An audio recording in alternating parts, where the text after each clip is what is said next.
Comunidad Roca Eterna.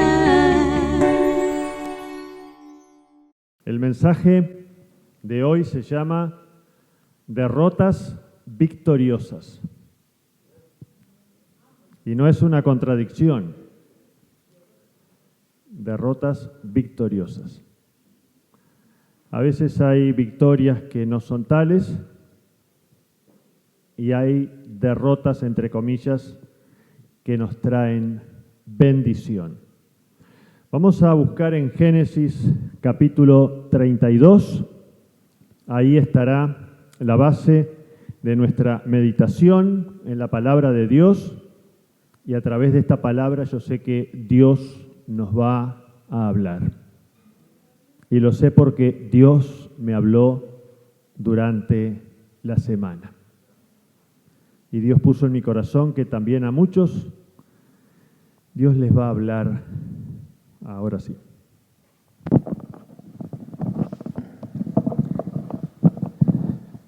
Como les decía, Dios puso en mi corazón que Dios tiene esta palabra para bendecirnos en esta tarde.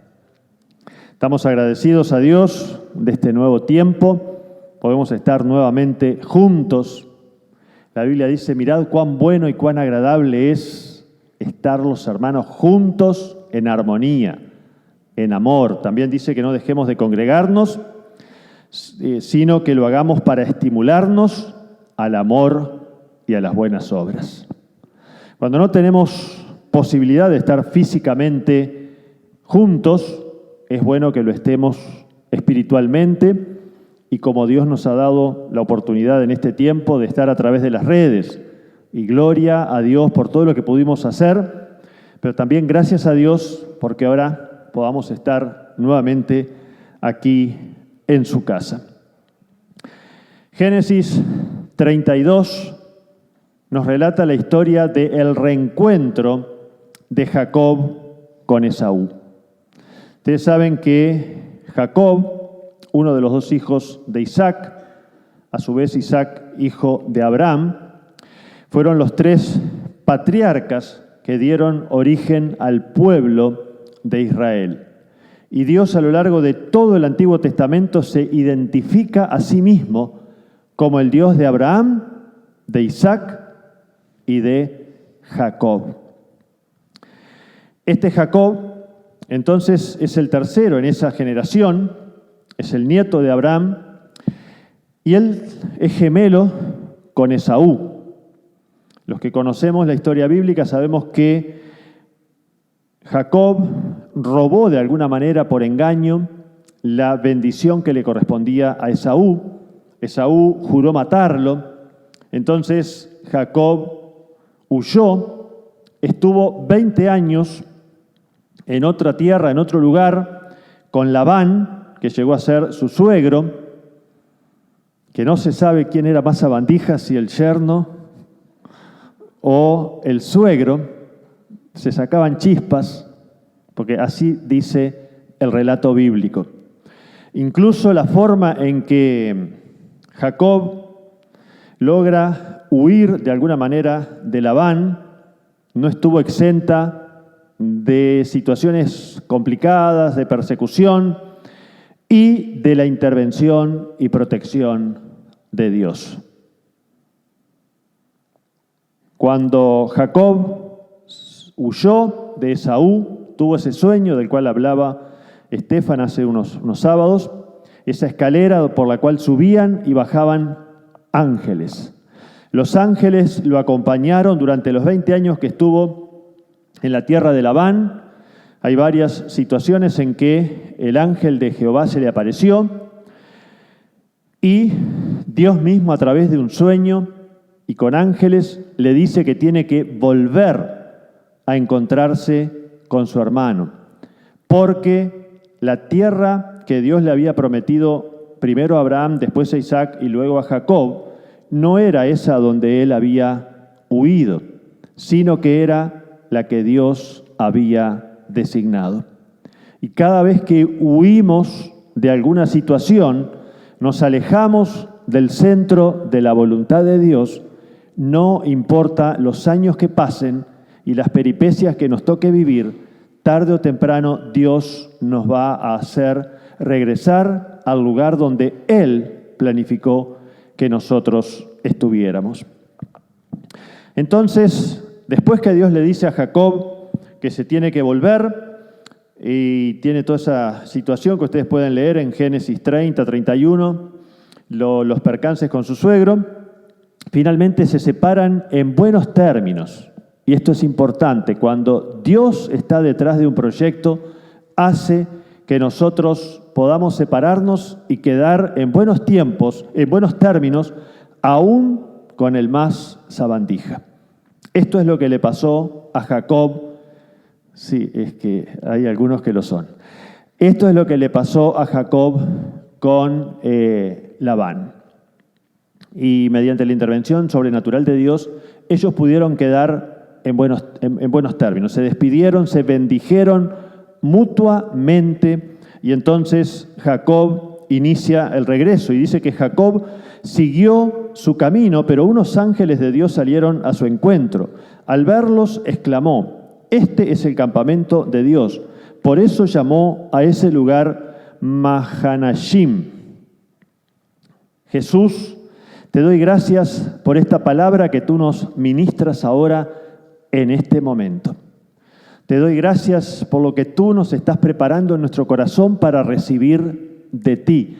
Espíritu Santo, abre nuestra mente, abre nuestro entendimiento y prepara nuestro corazón para escuchar, recibir y asimilar tu palabra, que ella nos transforme, que ella tenga un efecto poderoso como lo tuvo en Jacob.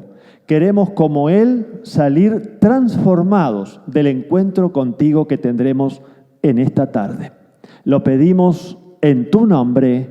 Amén. Amén. Dice que luego Jacob envió mensajeros a su hermano Esaú, que estaba en la tierra de Seir, en la región de Edom, y les ordenó que le dijeran: mi señor Esaú, su siervo Jacob, nos ha enviado a decirles que él ha vivido en la casa de Labán todo este tiempo y que ahora tiene vacas, asnos, ovejas, esclavos y esclavas. Le manda este mensaje con la esperanza de ganarse su favor. No nos dice estos ángeles si los encontró a la salida de donde estaba, o por la mitad del camino, o llegando a donde estaba Esaú. Lo cierto es que en algún momento los encontró y luego siguió el camino y envió mensajeros para preparar el corazón de su hermano, que la última vez que lo había visto estaba enojadísimo, y que las últimas palabras que había escuchado hablar de su hermano fueron: te voy a matar. Y si tenemos que, después de 20 años, encontrarnos con alguien que lo último que nos dijo, y hablando en serio, te voy a matar, no es sencillo. Tenemos que entender la disposición de corazón, la entrega a la voluntad de Dios que tenía Jacob. Si nosotros tuviéramos que huir de un país en el cual, justa o injustamente no importa, pero si tuviéramos que huir de un país porque en ese país tenemos condena de muerte y hubiera un fallo judicial que dijera: cuando lo encuentren tráiganlo que lo vamos a ejecutar, y Dios se nos aparece de noche y nos dice: te voy a enviar de misionero a ese país. No sé cuánto, no es sencillo. ¿Cuántos diríamos: ay, Dios me llamó a las misiones? Porque acá muchas veces tenemos testimonio: Dios me llamó a las misiones.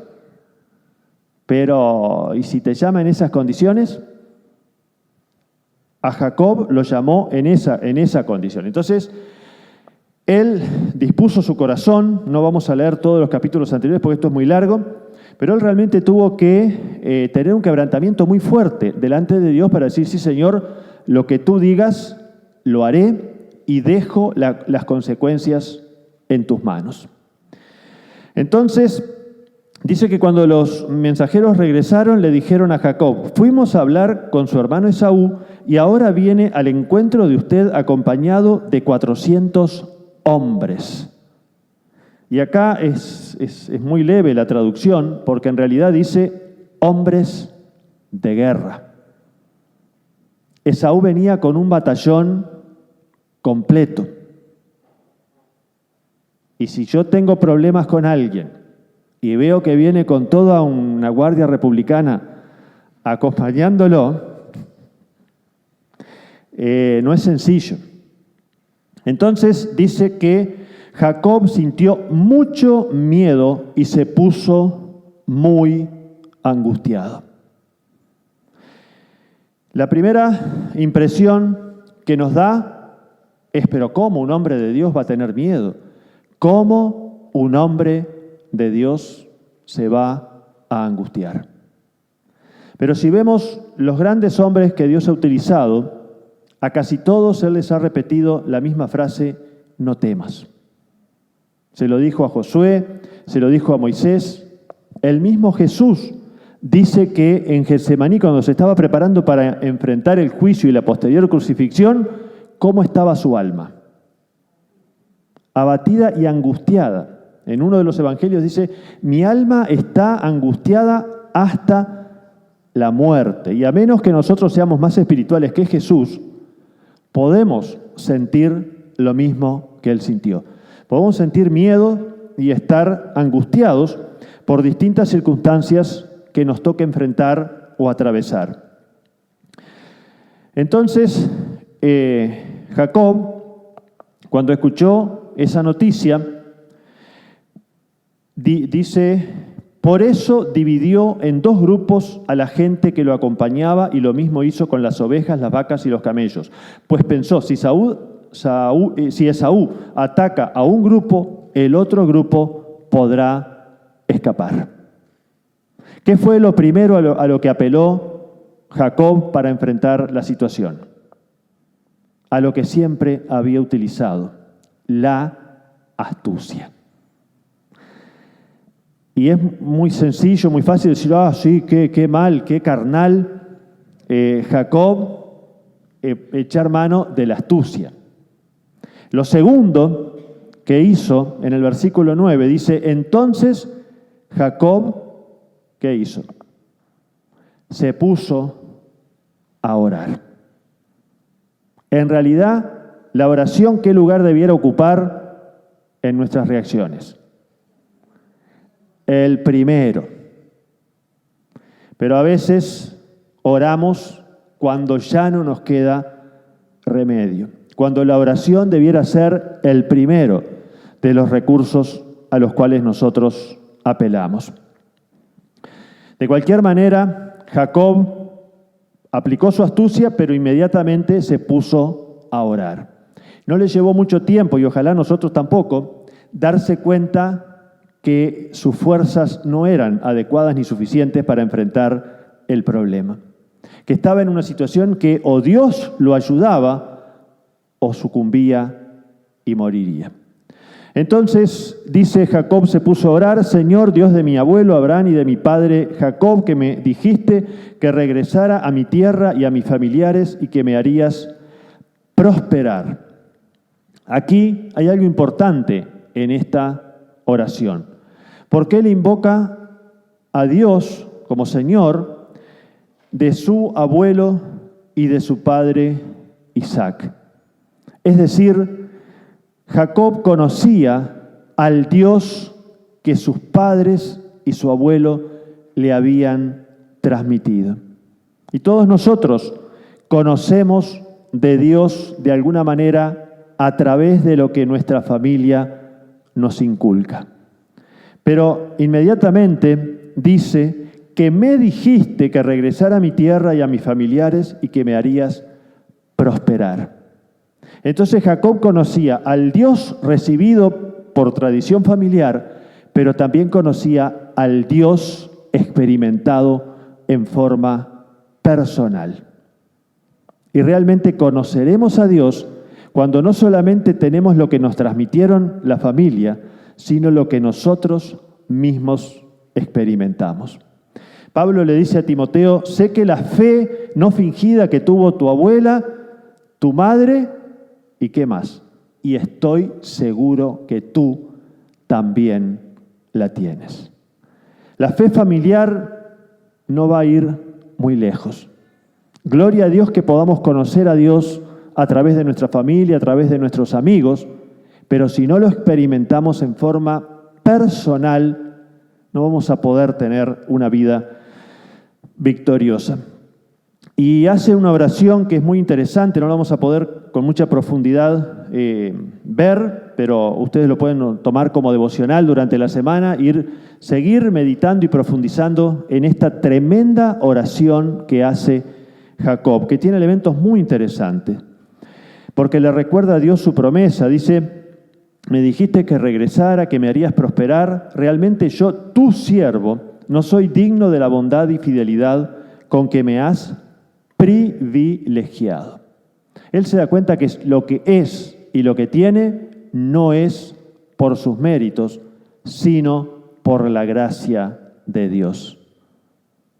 Y creo que esta humildad es uno de los primeros elementos para poder ser bendecidos por Dios.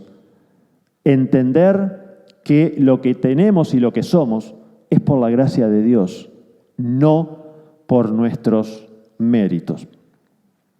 Él dice, cuando crucé este río Jordán no tenía más que mi bastón, ahora he llegado a formar 2 campamentos. Y eso porque Dios lo bendijo. Dice, líbrame del poder de mi hermano Esaú, pues tengo miedo de que venga a matarme a mí y a las madres y a los niños. Tú mismo afirmaste que me harías prosperar y que mis descendientes serían tan numerosos como la arena del mar que no se puede contar. Aquí Jacob se está apoyando en Dios y en sus promesas. Le dice a Dios, tú me dijiste que me ibas a prosperar. Si viene y me mata todas las vacas y ovejas y demás, esa prosperidad no va a ser. Y dijiste que iba a ser una nación numerosa. Si viene y me mata a los hijos y las esposas, tampoco se va a cumplir la promesa. Entonces, él ora en base a las promesas, no reclamando a Dios, pero sí afirmando su fe en lo que Dios prometió. Y dice, Jacob pasó la noche en aquel lugar y de lo que tenía consigo escogió como regalo para su hermano Esaú 200 cabras, 20 chivos, 200 ovejas, 20 carneros, 30 camellas, novillos, asnas, qué sé yo. Luego los puso a cargo de sus siervos, cada manada por separado, y les dijo, vayan delante, pero dejen un buen espacio entre manada y manada. Esto es bueno porque vemos el desprendimiento de Jacob para congraciarse con su hermano, estuvo dispuesto a compartir su riqueza con él. Pero tiene un lado medio no tan bueno. ¿Cómo le robó Jacob la primogenitura a Esaú? Con un plato de lentejas. Entonces acá sigue con sus mañas y dice, a este lo compro con bienes materiales. Y sí, es así, porque él sabía que lo que le interesaba a Esaú no era tanto lo espiritual, sino lo material. Entonces arma su estrategia en base a lo que conoce de su hermano. Entonces los va mandando y les va dando un discurso para que le digan a su hermano y los prepares. Le dio la misma orden al segundo, al tercero, etc. Jacob pensaba, estamos en el versículo 20, lo apaciguaré con los regalos que le llegarán primero y luego me presentaré ante él, tal vez me reciba bien. Acá vemos lo que decía. Él dice, lo apaciguaré con los regalos. Hay un pasaje en Proverbios en algún capítulo por ahí que dice que las dádivas nos abren caminos, que saber dar buenas dádivas nos abren camino. Bueno, esto es lo que estaba, sin conocer Proverbios, aplicando Jacob.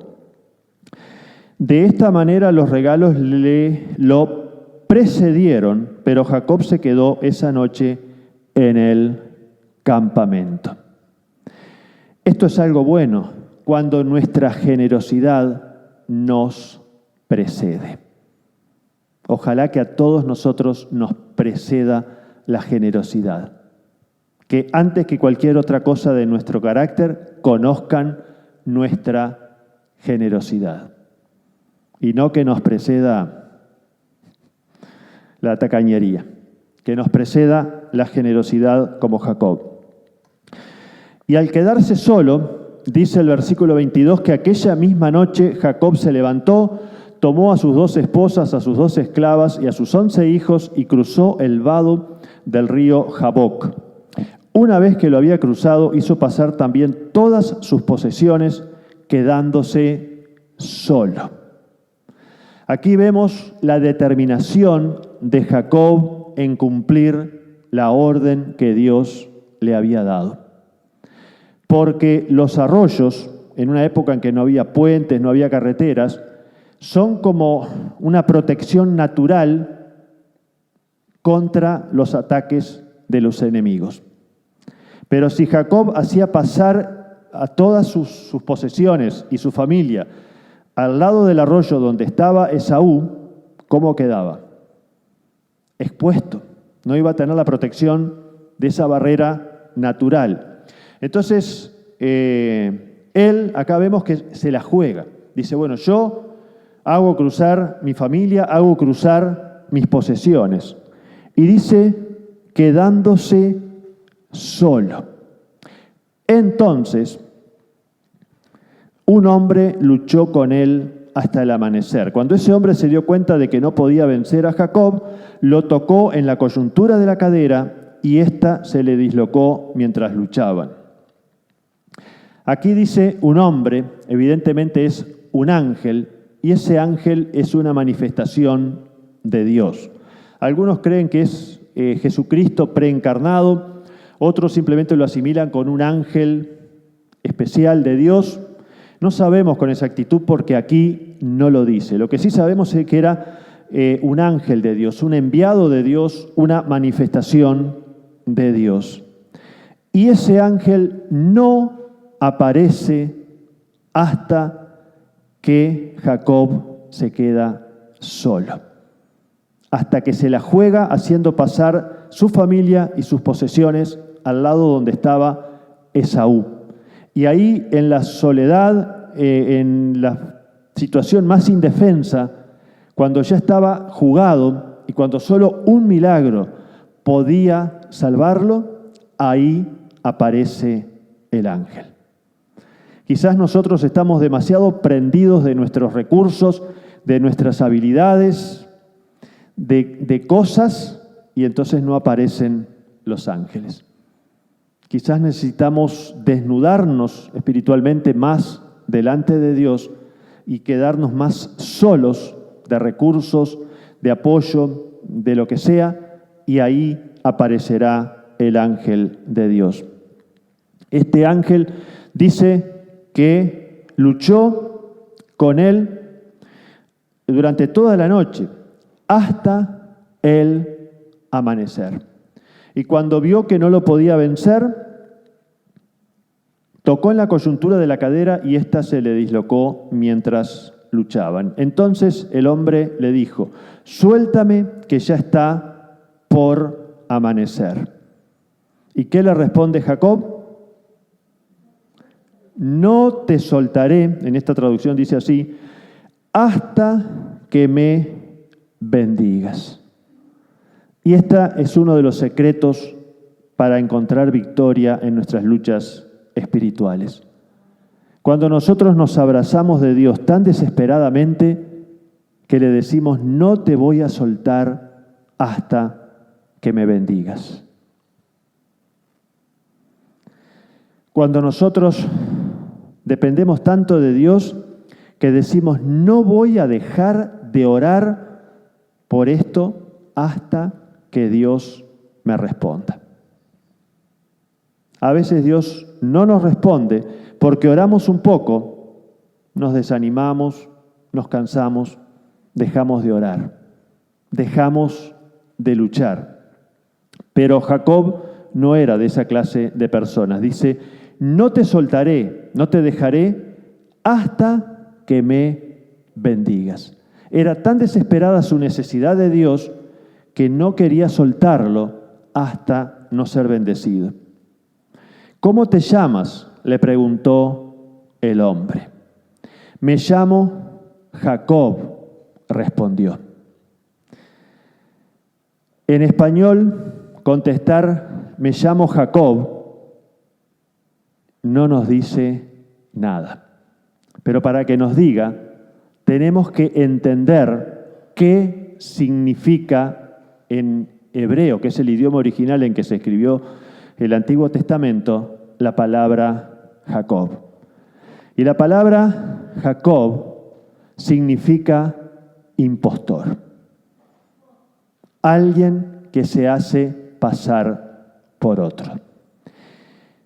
Y es lo que cada uno de nosotros tenemos dentro. Un impostor. Pablo dice, no hago el bien que quiero, sino el mal que no quiero. Y si vamos al nacimiento de Jacob y de Esaú, nos dice que los gemelos o mellizos estaban de alguna manera agarrados. ¿De dónde lo agarraba Jacob a Esaú? Del talón, de acá. Y eso dio origen al nombre Jacob. Entonces, en un lenguaje menos académico, menos pulido, Jacob significa literalmente garronero. Es que es así. Jacob era eso, un aprovechador, un impostor. Y al preguntarle el ángel por el nombre y obligarlo a que conteste, el ángel sabía muy bien con quién estaba peleando. Jacob no sabía, pero el ángel, que era Dios, sabía muy bien. Pero al hacerle pronunciar su nombre, le está llevando a enfrentarse con su realidad y con su situación. El ángel no necesitaba saber quién era Jacob. El que necesitaba saber quién era él era Jacob. Porque él se presentó en la oración primera como un necesitado, como alguien que está siendo perseguido, como alguien que necesita de Dios. Pero el ángel le dice, no, pero vos en realidad sos esto, sos un impostor, sos un ventajero. Y esta lucha, lo que realmente Dios derrota en Jacob es ese defecto de su carácter. Por eso el título del mensaje, Derrotas Victoriosas. Porque cuando Dios derrota nuestro orgullo, cuando Dios derrota nuestros defectos, entonces se abre el camino para la victoria espiritual. Benditas derrotas que tengamos en manos de Dios. Que Él quiebre, que Él rompa todos los defectos que tengamos en nuestro carácter. Entonces el hombre, el ángel, le dice, ya no te llamarás Jacob, sino Israel, porque has luchado con Dios y con los hombres y has vencido. Una de los significados del nombre Israel es Dios lucha. O también otros dicen el que lucha con Dios. Pero uno de los significados es Dios lucha. Entonces, este encuentro con el ángel y esta derrota victoriosa que sufre Jacob y esta transformación que Dios a través del ángel hace en Jacob es lo que da nacimiento a la bendita nación de Israel, el pueblo de Dios. Y Dios hará nacer una iglesia victoriosa, una iglesia firme en Él cuando derrote cada uno de nuestros orgullos, de nuestros defectos, de las cosas de nuestro carácter que no agradan a Dios. Ya no te llamarás Jacob, sino Israel. Esta lucha produce una transformación en Jacob, que deja de llamarse Jacob para ser llamado Israel. Y me encantaría decir que de aquí en más, cuando la Biblia habla de este personaje, lo llama Israel. Pero dicen los estudiosos, yo no conté porque no tenía tiempo, pero dicen los estudiosos que de Génesis 33 en adelante hay casi el doble de veces que aparece la palabra Jacob que las que aparece Israel. Es que el viejo hombre le cuesta morir. Jacob fue yendo, Dios lo fue transformando en Israel, pero no fue algo instantáneo. No es que dijera, bueno, hasta ahora eras Jacob, ahora sos Israel. Delante de Dios sí, ya no era Jacob, era Israel.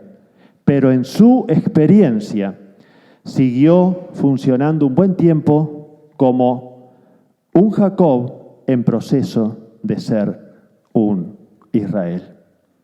Y eso es lo que somos nosotros, un proceso en pos de la santificación y de llegar, como dice ahí en Efesios, a la medida de la plenitud de la estatura de Jesucristo. Entonces, Jacob le dice, ¿y tú cómo te llamas? Y le dice, ¿por qué me preguntas cómo me llamo?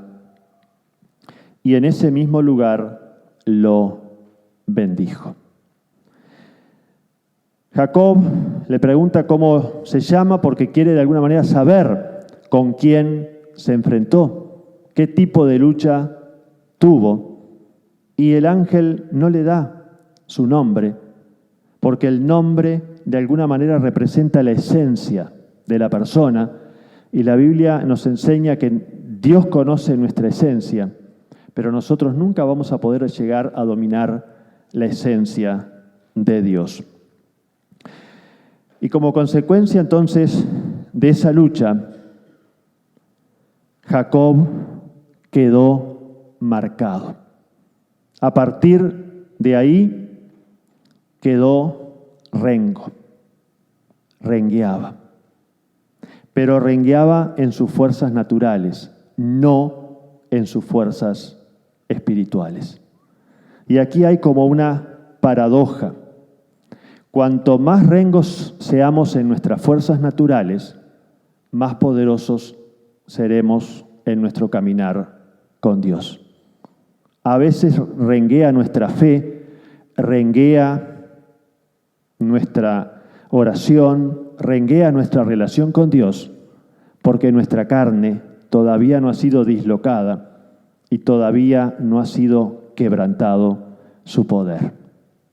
Ojalá que tengamos esos encuentros con Dios transformadores, donde nuestra carne es quebrantada, donde queda una marca física de rengueo para que podamos conquistar las alturas espirituales.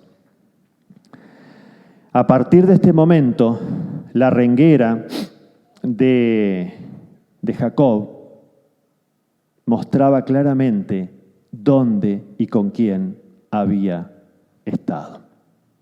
Quiera Dios que nuestro caminar sea tal que la gente note que hemos estado con Dios, que hemos tenido un encuentro transformador y quebrantador con el Altísimo. Cuando cruzaba Jacob por el lugar llamado Peniel, cuando salió el sol. A causa de su cadera dislocada iba rengueando. Entonces, luego del quebrantamiento, viene la luz espiritual. Luego del quebrantamiento podemos entrar en una nueva relación con Dios y con los hombres. Y vemos en el capítulo 33, lo vamos simplemente a nombrar, que finalmente Jacob se encuentra con Esaú. Y todo lo que había preparado y lo que él mismo se había preparado, ¿para qué sirvió? Para nada. Porque Esaú le dijo, déjate de pavadas, lo importante es que somos hermanos. Y bueno, relata ahí ese encuentro, cada uno sigue su camino con su familia. Ni siquiera se relata que haya habido un pedido formal de perdón, simplemente hubo una reconciliación y hubo un olvido del pasado que fue dejado en las manos de Dios. Cuando hizo el viaje Jacob, él tenía una idea fija en su mente. Y esa idea fija, ¿quién era? Esaú. El problema de Jacob era Esaú y cómo se iba a encontrar con Esaú después de 20 años y después de los antecedentes. Este encuentro con el ángel y esta oración que hace Jacob es tan transformadora porque Dios le muestra que el problema no era Esaú, el problema era él mismo. Dios no estaba preocupado por Esaú, Dios estaba preocupado por cambiarlo a Jacob. Y dentro nuestro, en cada uno de nosotros, hay un impostor que nos lleva a poner los ojos en los demás y a compadecernos porque por culpa de este me pasó tal cosa y por culpa del otro me pasó tal otra y por culpa del otro no pude hacer esto o lo otro. Pero Dios dice, no te preocupes, yo quiero hacer una obra en ti. A mí me interesa tu corazón. Esaú, que vendió su primogenitura y que por esa venta y ese desprecio de los privilegios espirituales, muchas veces nos queda la idea bíblica de que era una mala persona y Jacob era el bueno. Sin embargo, vemos algunas características de Esaú que no eran tan malas. Después de todo lo que le hizo Jacob y de haberle robado de por vida su primogenitura, Esaú lo perdonó. Esaú se reconcilió con él y Esaú le dio la bienvenida a su hermano. En el Nuevo Testamento tenemos la historia de lo que se llama el hijo pródigo, que en realidad es un padre con 2 hijos. Y el hermano mayor, ¿qué hace? Se enoja, no quiere entrar a la fiesta.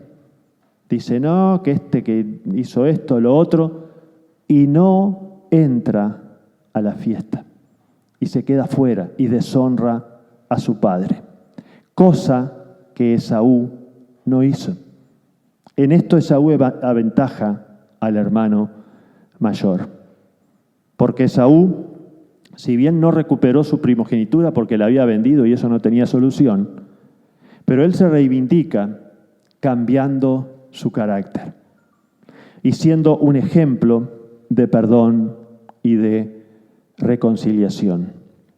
Y creo que cada uno de nosotros tenemos en nuestras vidas Esaúes a los cuales tarde o temprano tendremos que enfrentar. Personas con las cuales hemos hecho algo o ha pasado algo que nos han distanciado, que han provocado quizás broncas, peleas, enemistades. Y podrán pasar 20 años, como en el caso de Jacob, pero en algún momento Dios nos dirá, ahí hay algo que tiene que ser arreglado. Y cada uno de nosotros, como Esaú, tendrá algunos Jacobes, se dirá, plural de Jacob, bueno, como sea, Jacobes, que nos han hecho cosas, que nos han robado, que nos han lastimado, que han sido impostores en nuestras vidas y que tendremos como Esaú que perdonar. Quizás no nos van a devolver lo que nos han quitado, pero Dios se encargará. Ojalá nosotros podamos tener el mismo corazón de Esaú, que supo perdonar, que supo dar vuelta a la página y que supo abrazar en amor a su hermano, a pesar de que lo que pasó no tenía solución. Y hay un detalle que lo vimos al pasar y que viéndolo al pasar pasa como desapercibido. Y es que dice el versículo 1, el primero que leímos, 32:1, que Jacob también siguió su camino, pero unos ángeles de Dios salieron a su encuentro. Al verlos exclamó: "Este es el campamento de Dios", por eso llamó a ese lugar Mahanashim. El detalle que a veces se nos escapa es que en la vida de Jacob hubo muchos episodios en los cuales los ángeles estuvieron con él. Acá cuando estos ángeles, que no dice la Biblia para qué le salieron al encuentro, qué vinieron a hacer, ni qué le dijeron, pero parecería en el relato como que Jacob le dice: "Hola muchachos, de vuelta por acá, ¿cómo andan?". Él estaba acostumbrado a tratar con los ángeles y a ver a los ángeles a su alrededor, protegiéndolo, cuidándolo, guiándolo y proveyéndole. Y nosotros quizás no tengamos el privilegio, o quizás sí, de ver físicamente a los ángeles como los vio Jacob. Muchos han visto ángeles y quizás muchos no los vemos porque no nos disponemos adecuadamente a verlos, pero sí los podemos ver con los ojos de la fe. Muchas veces nos pasan cosas o Dios nos libra de accidentes o de situaciones que si realmente lo meditamos, nos damos cuenta que solamente un ángel de Dios que haya estado ahí cuidándonos podía haber hecho esto. Entonces, que nosotros podamos ser como Jacob, que los ángeles nos acompañen a todos lados. Mejor dicho, los ángeles nos acompañan. Que los podamos reconocer, que los podamos ver, que podamos tomar conciencia de su cuidado, de su guía en nuestra vida, en nuestro camino. Que a diferencia de Jacob, la oración sea nuestra primera reacción. Que nuestra primera arma no sea la astucia, sino la oración. Que antes que nada podamos orar basados en el carácter de Dios y en sus promesas, como lo hizo Jacob, y que nuestra lucha, como dice en el Nuevo Testamento, no sea contra sangre y carne, sino sea en contra del enemigo y a favor de Dios. Pablo al final de su vida dijo: "He peleado la buena batalla". Que nosotros podamos hacer lo mismo, podamos pelear la buena batalla, aquella que lo hacemos del lado de Dios. Amén.